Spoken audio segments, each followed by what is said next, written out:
በዓለም አቀፍ ደረጃ እየተስተዋለ ነው የተባለው የህዝብ ቁጥር መቀነስ ስጋት መደቀኑ ተነግሯል። ይህ የተባለው የዓለም የስነ ህዝብ ቀን በአዲስ አበባ በተከበረበት መድረክ ላይ ሲሆን ለህዝብ ቁጥር እድገት መቀነስ፣ የስራ ዋስትና እጦት፣ የወጣቶች ትዳር የመመስረትና ልጅ የመውለድ ፍራቻ በመጨመሩ ነውም ተብሏል። በሀገራት የሚታዩ የሰላም እጦቶችና የመንግስታት ለወጣቶች ትኩረት አለመስጠት በዓለማችን ካሉ ወጣቶች ውስጥ 14 በመቶ የሚሆኑት በቀን ከ2 ሰዓታት በላይ የማህበራዊ ሚዲያን በመጠቀም እንዲያሳልፉ ማስገደዱም ተጠቁሟል። ሰላማዊት ሽፈራው ተጨማሪ ዝርዝር አላት። በአውሮፓውያኑ 1987 የዓለም የህዝብ ቁጥር 5 ቢሊዮን የደረሰበትን ታሪካዊ ዕለት ተከትሎ በየዓመቱ ሐምሌ 4 ቀን በዓለም አቀፍ ደረጃ የሚከበረው የዓለም የስነ ህዝብ ቀን ዋና ዓላማ ከህዝብ ቁጥር እድገት ጋር ተያይዘው በሚመጡ ዓለም አቀፋዊ ተጽዕኖዎች ላይ ግንዛቤ ለመፍጠር ነው። የህዝብ ቁጥር እድገት የቤተሰብ ምጣኔ፣ የእናቶችና ህጻናት ጤና እንዲሁም የኑሮ ጉዳዮች ዋነኛ የትኩረት አቅጣጫዎቹ ሲሆኑ የህዝብ ቁጥር እድገት ከሚያስከትላቸው ተግዳሮቶች በተጨማሪ የሚፈጥራቸው እድሎች ጋር ተያይዞ የተሻለና ፍትሃዊ ዓለም ለመፍጠር የሚመክር መሆኑም ይጠቀሳል። ቀኑን ምክንያት በማድረግ የዘንድሮ የዓለም የስነ ህዝብ ቀን በተባበሩት መንግስታት የስነ ህዝብ ፈንድ ከፕላንና ልማት ሚኒስቴር ጋር በጋራ በአዲስ አበባ በተከበረበት መድረክ ላይ ትኩረቱን የዓለም የህዝብ ቁጥር መቀነስ ላይ አድርጓል። ቀኑ የወጣቶችን ተስፋና ምኞት ማሳካት ለዛሬና ለወደፊት በሚል መሪ ሀሳብ የተከበረ ሲሆን ወጣቶች በስራ በትዳርና በሌሎችም ዘርፎች የሚገጥሟቸው የህይወት ፈተናዎች በጥናት ተለይተው የመፍትሄ ሀሳብም ቀርቦበታል። ይህንን የህዝብ ቁጥር መቀነስ ስጋት ለማረጋገጥ የተባበሩት መንግስታት የስነ ህዝብ ፈንድ ኢትዮጵያን ጨምሮ በ73 ሀገራት የሚገኙ ከ10,800 በላይ ወጣቶች ላይ ያተኮረ ጥናት አካሂዶ የተገኙ ውጤቶችም በመድረኩ ተነስተዋል።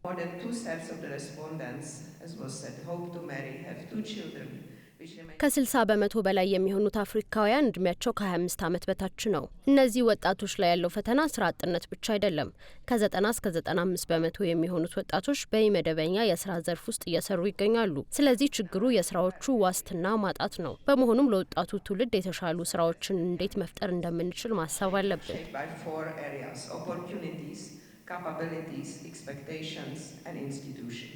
የዓለም የህዝብ ቁጥር መቀነስ እና የአረጋውያን መጨመር እንደ ስጋት ቢታይም ኢትዮጵያን ጨምሮ ከሰሃራ በታች ባሉ ሀገራት ግን አሁንም የውልደት መጠን ጭማሬ እያሳየ እንደሚገኝ ነው ቁጥሮች የሚያሳዩት። በዚህ ጥናት ላይ ግን በዓለም አቀፍ ደረጃ የህዝብ ቁጥር መቀነስ እየተስተዋለ እንደሚገኝ የተጠቀሰ ሲሆን ይህ ክስተት የኢኮኖሚ እድገት፣ የማህበራዊ ዋስትና ስርዓት የሚፈትን ስጋት ተደርጎ መታየቱም ተጠቅሷል። ለዚህ ደግሞ ዋነኛው ምክንያት የሆነው የወጣቶች ትዳር የመመስረትና ልጅ የመውለድ ፍራቻ መሆኑ የተገለጸ ሲሆን የፍራቻው ምንጭ በኢኮኖሚ ራስን ካለመቻል የተነሳ እንደሆነም በጥናቱ ተመልክቷል። የስራው ዓለም በከፍተኛ ፍጥነት እየተለወጠ ይገኛል። ሰው ሰራሽ አስተውሎት፣ ዲጂታል ቴክኖሎጂዎች፣ የአረንጓዴ ኢኮኖሚ ሽግግሮች፣ እነዚህ ሁሉ ቀደም ሲሉ ያልነበሩ የስራ ገበያዎችን እየፈጠሩ መጥተዋል። ወጣቶችም እነዚህን እድሎች ለመጠቀም ዝግጁ መሆን አለባቸው። ከ2/3 በላይ የሚሆኑት የጥናቱ ምላሽ ሰጪዎች እንደተባለው ትዳር መስርተው 2 ልጆችን የመውለድ ፍላጎት አላቸው። ነገር ግን ወጣቶች እነዚህን ምኞቶቻቸውን እውን እንዳያደርጉ በዋናነት እየከለከሏቸው ያሉ ምክንያቶች የኢኮኖሚ አለመረጋጋት፣ በደህንነት ለመኖር እርግጠኛ ያለመሆን ሁኔታ፣ የመኖሪያ ቤት ችግሮችና ሰፋ ያሉ ማህበራዊ እንቅፋቶች መሆናቸው ነው። ስለዚህ ወጣቶቹ የማግባትና ልጅ የመውለድ ዓላማ ስለሌላቸው ሳይሆን እነዚህን ህልሞቻቸውን እውን እንዳያደርጉ እያገዷቸው ያሉት ሌሎች እነዚህ እንቅፋቶች ናቸው።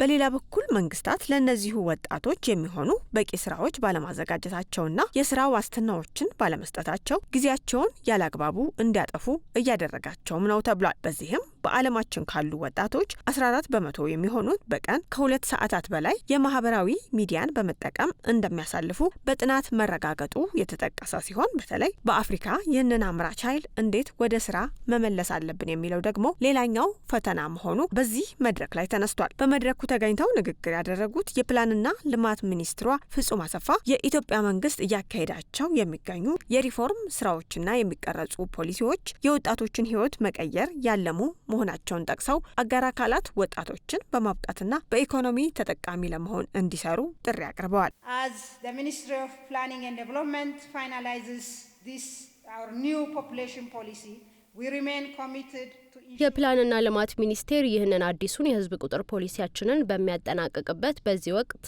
የስነ ህዝብ እንቅስቃሴዎችን ከምግብ ዋስትና እስከ ኢኮኖሚያዊ ትራንስፎርሜሽን በሁሉም ዘርፎች ውስጥ አጣጥሞ ለማስገባት ያለንን ቁርጠኝነት እንደጠበቅን እንቀጥላለን። ዛሬ የምናደርጋቸው ምርጫዎች የነገዋን እድሎች ይወስናሉ። ሁሉም አጋሮች ወጣቶች ሙሉ አቅማቸውን እውን ማድረግ እንዲችሉ የሚያበቋቸውን መብት ተኮር ፖሊሲዎች እንደገና ቁርጠኝነታቸውን እንዲያድሱ ጥሬን አቀርባለሁ። I call upon all partners for a renewed commitment to rights-based policies that empower young people to realize their full potential. በተለያዩ የዓለም ክፍሎች የሚስተዋለው የሰላም እጦት በመድረኩ የተነሳው ሌላኛው የወጣቶች ስጋት መሆኑ ተጠቅሷል። በተለያዩ ሀገራት የሚካሄዱ ጦርነቶች ስጋት ከመሆናቸው ባሻገር ሰዎች እንደ ልብ ከሀገር ሀገር ተዘዋውረው ስራቸውን እንዳይሰሩ እንዲሁም ኢንቨስት እንዳያደርጉ እንዳደረጋቸውም ተገልጿል።